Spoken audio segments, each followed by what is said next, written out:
Hey everybody, welcome to 15 Minutes and a Big Idea. I'm excited to be in this episode for reasons that I'm excited to explain here in a moment. I'll say quickly, because we got a lot to cover today. If you benefit from this podcast, consider following the podcast on Facebook, Instagram, liking the Minute Collective, subscribing on YouTube, Instagram, Facebook, sharing the podcast. All those things help to advance this mission. We're not going to spend a lot of time on that because I've got several things to kind of introduce before we get into the text of the day. Today and next week, we're going to be doing something a little bit different where we're going to do two summary episodes on this head covering text. 1 Corinthians 11, 3 to 16. I've done a summary episode before, I think in Ephesians 1, 3 through 14. And so it's not uncommon for me when there's large blocks of text that are honestly pretty controversial to kind of step back and do a summary. Today, we're going to do a quick-ish summary, and then I want to address and argue why I don't think this head covering is a for all time command. Why I don't think this is a for all time command that every Christian in every place needs to be a part of. And then next week, we're going to talk about how it applies. If it's not that every sister needs to wear this and men need to make sure they're not wearing this, how does it apply and how should we relate to it? We're going to jump into the text, but first some disclaimers. Number one, these are my views and they don't reflect the views of the Minute Collective. Number two, I don't have the definitive word here. This is meant to advance the conversation. It's my best understanding, but there's certainly things that I don't have completely correct, and I want to be honest about those things. But whatever conclusions you hear from me in this, you need to work that out in your local community with your local counsel and wisdom in a spirit of peace and unity for the growth of the body. Number three, all of these episodes are connected, going back to 11, 1 through 3. This is going to be the most standalone one, but all I can really do here is just say what I think. There's a few things I can defend, but in terms of the summary of the text that we're going to do, an extended summary, and try to have all of what I think Paul's saying in this first bit, I can't really tell you why I think all that. All I can tell you is the interpretive decisions I've made. So if you're like, well, he doesn't justify that in this episode, yeah, I don't justify it in this episode because I don't have time. I've already done that. And so just do me the favor if you want to engage with things, try to do your best to find that. And if you need those resources, I'd be glad to share any of this that I have with you. The next two episodes are going to be a lot of summary, and hopefully part of the point of all this is that these can be resources that you can point people to and that you can use yourself and that I can use in sharing with people. And so it's likely, like I say, it's likely going to go long again. And I recognize that every time I talk about length actually just adds to the length talking about the length, but you lock yourself into the branding on 15 minutes and you got to make a disclaimer on this sort of stuff. So it's the hole I've dug for myself, but I do want to try to keep this comprehensive because I think at some point there is a little bit of a benefit to making this a cohesive thing that's one episode, even if it's a little longer than breaking it into, too many parts. So I want this to have utility for you and your church community going forward.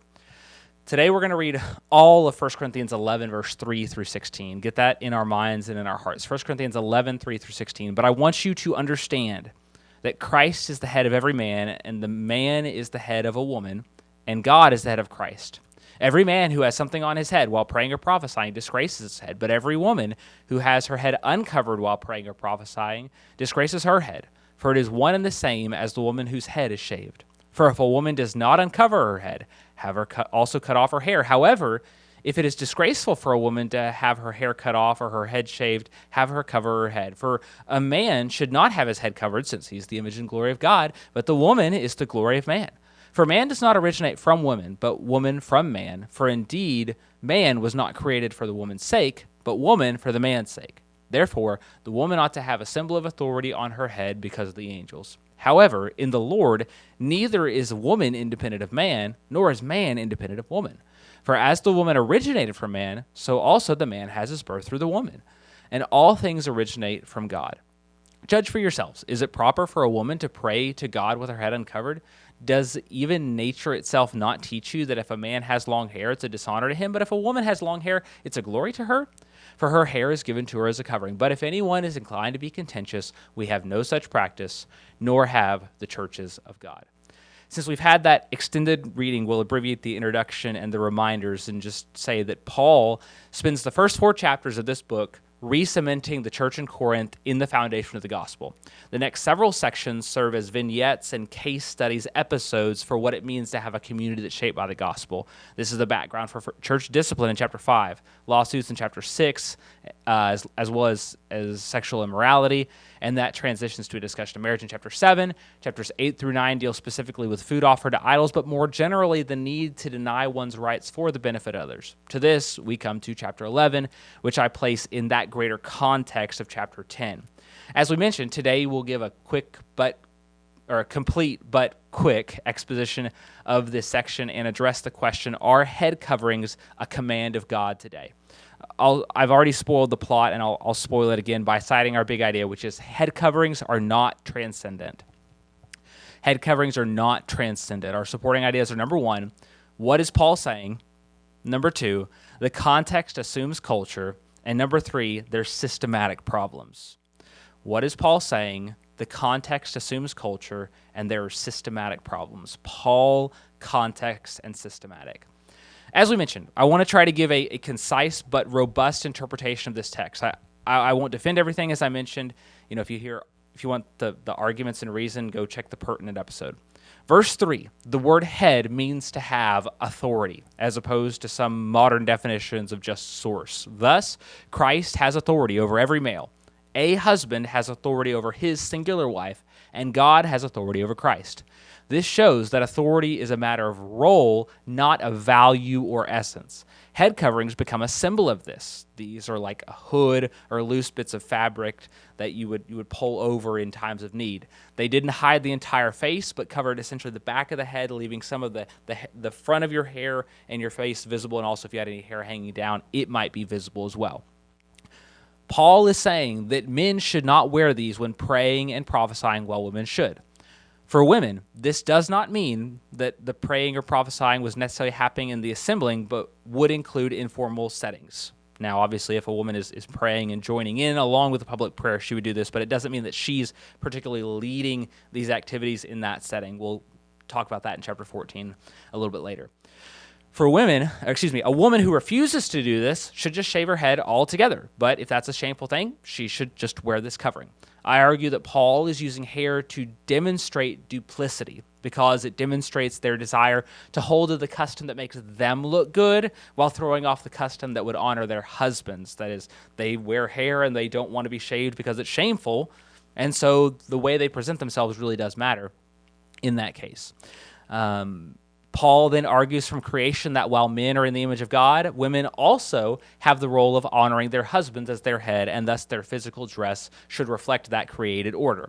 Adam was formed first, and Eve was made as his helper, not the other way around, and thus headship reflects that reality. This, because of the angel's quote, I take to be a reference to the angelic fall as one of usurping authority, though you can go back and listen to various things because it doesn't really contribute much to the text. While husbands have authority, Paul does put the brakes on this to say that in Christ, we're not independent of each other.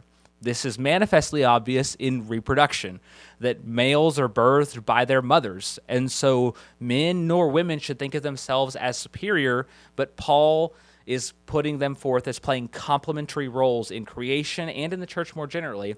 To this, Paul calls for them to judge on the basis of nature that promotes women having longer hair. In general, he shows that this intuitively indicates the way we present ourselves should align with nature, that our physical appearance should align with God's design. The woman's hair being given as a covering is showing that hair and the covering are analogous, and they can't just keep the custom that makes them look good. They have to do the one that honors not just their physical head themselves, but their spiritual head, their husband.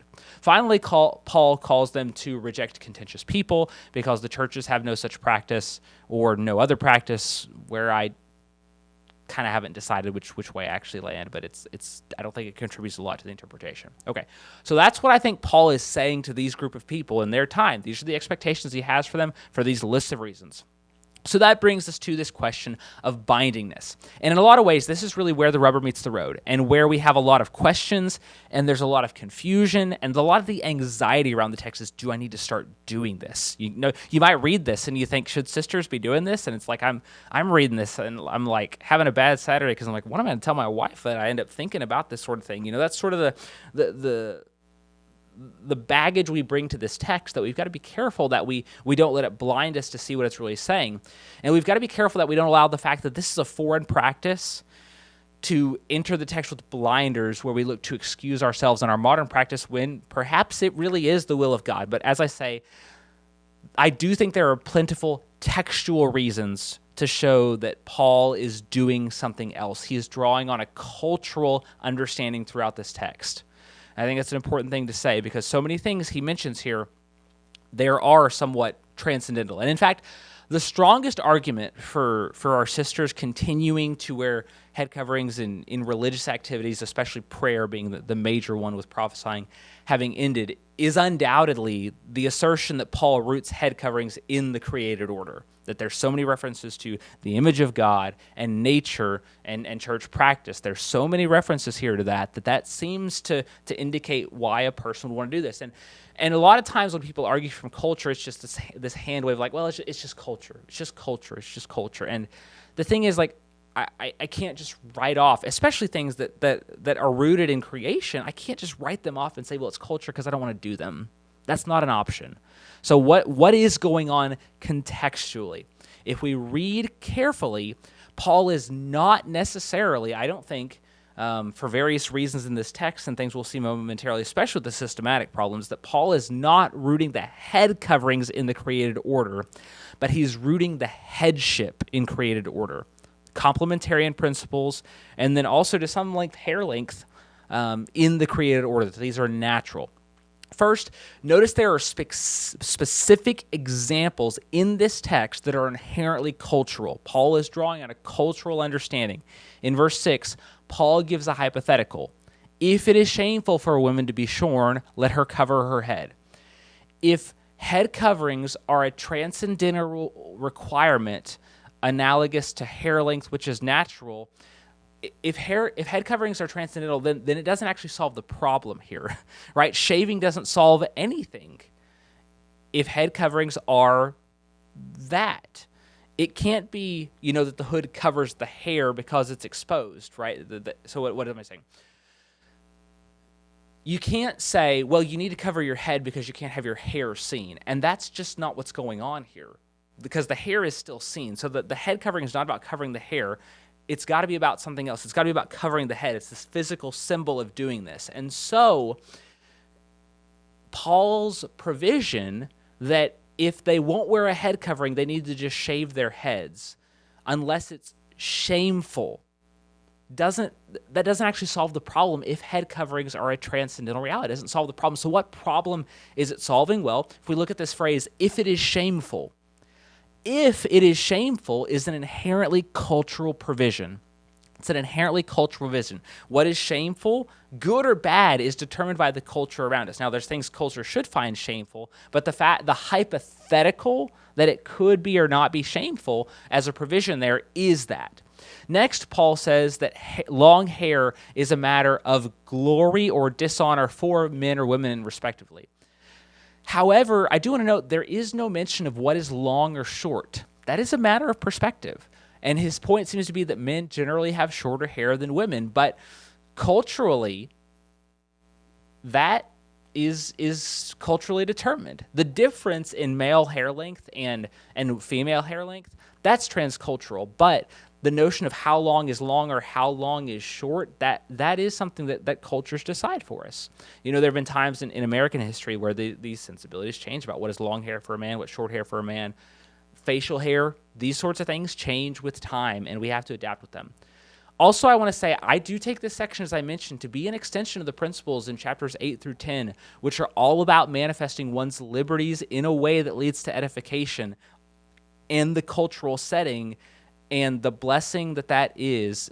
And that's exactly what Paul is calling for men and women to do here, is what I see. All right, third thing. These insights in the text should give us a hint that something else is going on. Paul's calling on that. And with that, I want to get what I call systematic, which I rarely do here at 15 Minutes in a Big Idea. But while I'm breaking literally every rule this podcast has, except for having a big idea, we may as well do this one as well. And what I mean by systematic, I mean the cohesion of Scripture. Okay, the cohesion of Scripture. First, Paul mentions nature teaching that men have long hair or men having long hair is a shameful thing. Yet, God instituted the Nazirite vow as a special sign of devotion to God in Numbers chapter 6, and that required a man to forego cutting his hair. Notably, John the Baptist and Paul himself partake in these Nazirite vows in Luke 1 and Acts 21. And so it seems weird that God would ordain a kind of devotion that is categorically contrary to creation. Now, I know that doesn't answer the head covering thing, but it does speak to the hair issue and our cultural understandings around what these things are. Second, when Mary anoints Jesus' feet, she's washing his feet with her hair. She's washing his feet with her hair, which naturally and obviously requires her hair to be exposed more than these coverings customarily allowed. It seems natural to read this as worship offered to Christ, putting it in the category of prayer and prophecy. And I realize you could say, well, I mean, she's worshiping, she's not praying. And I just want to say, let's take a step back and let's think about that worship is willful service offered to God, and similarly, prayer falls into that category. And so these things are very similar. Third, and I think this is more definitively, if you want to kind of rank these arguments, I think 1 has some level bearing, 2 has more, and then I think this third one has the highest level bearing, is the high priests wore head coverings in their tabernacle worship. It was a turban of sorts in their ministry in the temple and the tabernacle. The argument around the continual wearing of head coverings and in 1 Corinthians 11 hinges on women wearing them, but also it hinges in creation on men not wearing them. That men not wearing head coverings in these religious practices is essential to the created order. In that case, let's just try to think honestly about this. In that case, God ordained that the most holy people, the people most fit to come into his presence, would be adorned in a way that puts them in complete opposition to the created order. And that just, I think that's where this just doesn't work, that something else is going on here. Last, if men being uncovered and women being covered is this transcendental command that's in line with the nature of the universe and the created order, there's no hint of anything like it in the time before the law was given. There's nothing you can read in the book of Genesis and up to Exodus 18:19, the giving of the law, that even leads you to think that that's how it should be. Similarly, there's no hint of it in the law itself, with strong evidence to the contrary, like we just presented. There's no hint of it in the prophets. And this is the only text we have on it in the New Testament, with a handful of texts going in quite the opposite direction. And as we've analyze this text, and I want to wrap up and say this. Like I say, I appreciate everyone's patience as always. But I've analyzed and meditated on this text basically every day for the past 12 weeks or so. And it seems that Paul is saying a basic reading of the Old Testament and the natural world makes whatever case he's making abundantly obvious. And respectfully, I want to be honest about what I do and don't know, but I don't see any way to honestly make the statements about head coverings work in that case. That I don't know how you look at creation and you look at the Old Testament and say, well, obviously women ought to wear head coverings and men shouldn't. That said, here's what I can look and see.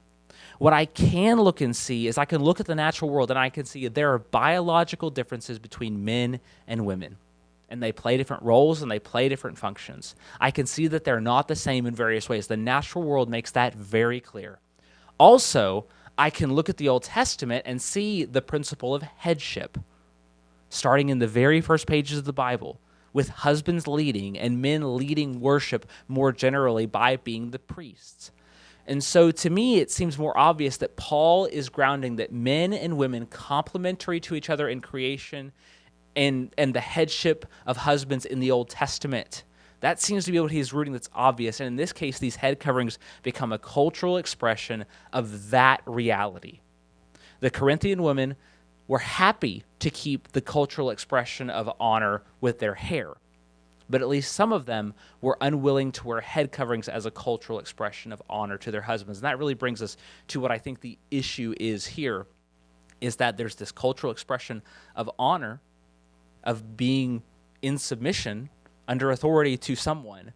And you've got this cultural expression of what's honorable with the hair.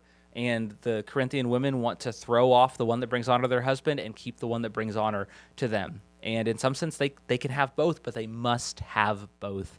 That you can't be pickers and choosers about cultural customs. You've got to do all things in alignment with the will of God. Thank you so much for joining us today here at 15 Minutes into Big Idea.